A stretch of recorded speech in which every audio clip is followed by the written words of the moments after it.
As I stated earlier, I'm deeply concerned with the levels and reach of the violence generated by the narco criminals. I think the threat on our border requires a plan of strategic cooperation and finding areas where we can help Mexico fight back. Being from Southern California, we see some of the spillover. We've had it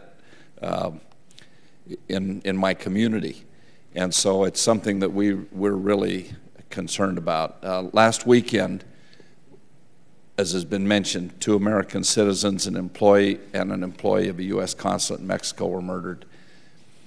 How do you see the threat of the narco criminals in Mexico changing? And in addition to Merida, how does the NORTHCOM use 1206 to train and equip, and 1004 counter-narcotics funding to build the capacity of our Mexican military partners?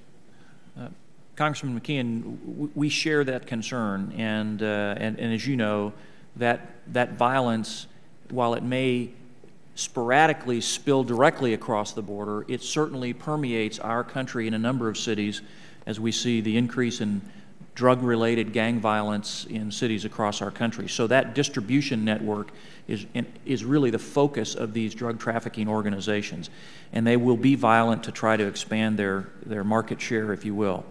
Having said that, along the border, you're exactly correct. We do need to have an integrated process among all the partners and players. And as you know, in Southern California, the Customs and Border Patrol hosts the Air and Maritime Operations Command and Control Center. We participate in that through our Joint Task Force North. We share a common air picture with them to continue to expand the information sharing that we have with the Mexicans, and we're looking to continue to grow that. On the ground, in fact, in a week, I will host a meeting at our headquarters with the leaders of Customs and Border Patrol, with the drug enforcement agencies, with the FBI, and many others to talk about a more integrated strategy along our southwest border to both support, in other words, for DOD to provide support to law enforcement on the north side, and coordinate that with the DOD support we provide to the Mexican military on the southern side. You may be aware we have a twice yearly Border Commanders Conference, and in that conference the Mexican district military commanders and our U.S. military commanders get together to help share common tactics, techniques, and procedures, and increasingly now to share intelligence. That effort will continue and continue aggressively. With respect to direct support to military in Mexico via a variety of different funding streams, certainly Merida, 1206, the counter-narcotics money, all provide us valuable resources.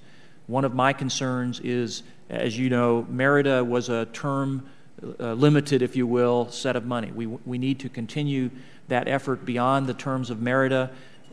Both Secretary Gates and Secretary Clinton are very supportive of that. We'd request the help of Congress, obviously, as we move forward. But these things provide invaluable tools to Mexico. Their challenge is the fusion of intelligence and the agility to move highly qualified teams from one target, if you will, to another, to be able to exploit the vulnerabilities that they may find with good fused intelligence. And so we have expanded our efforts in terms of training their special military teams, in terms of training on the integration of law enforcement and military in an operation, much like we've done in Afghanistan and Iraq.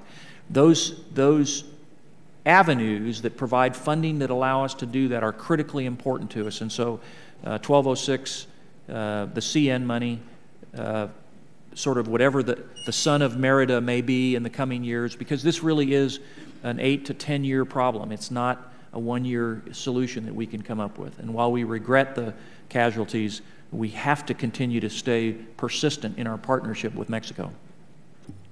Thank you very much.